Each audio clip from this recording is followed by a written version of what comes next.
I guess this sounds corny, but, you know, I consider myself a friend to the masses of people. I consider that, you know, that I'm part of the, if you want to put it that way, part of the family that they are part of. You know, in the broadest sense, you tell people the truth. You don't insult them, you know, needlessly, you know, you don't beat them over the head with things.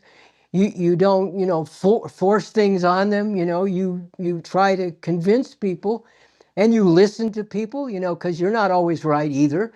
You know, and people can convince you that you're, you know, that you're not seeing things the way they actually are, or you're not doing things as you should be doing them.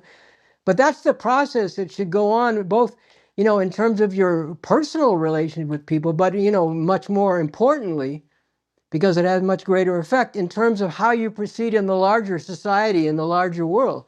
So to me, the idea that you wouldn't tell people the truth because, you know, it might be inconvenient to tell them the truth, or, you know, you might be accused of being arrogant, or you might be accused of this or that if you speak the truth, you know, unsparingly, you know, not arrogantly, but unsparingly, you know, well, that, you know, that just doesn't make any sense to me. It just strikes me as profoundly wrong.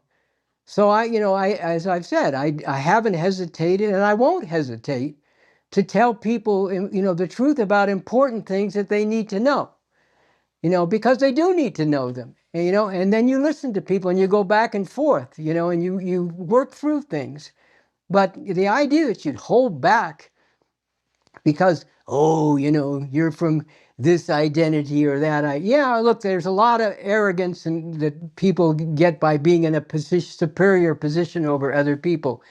And that's something that, you know, that we're moving to completely move beyond and do away with. But that's different than honestly telling people the truth about things. And then, as the saying goes, letting the chips fall where they may, you know, and working through the contradictions that are, you know, that are part of the process. If you don't tell people the truth as you understand it, while you're willing to learn that you might be wrong, if you don't tell people the truth, you're cheating people.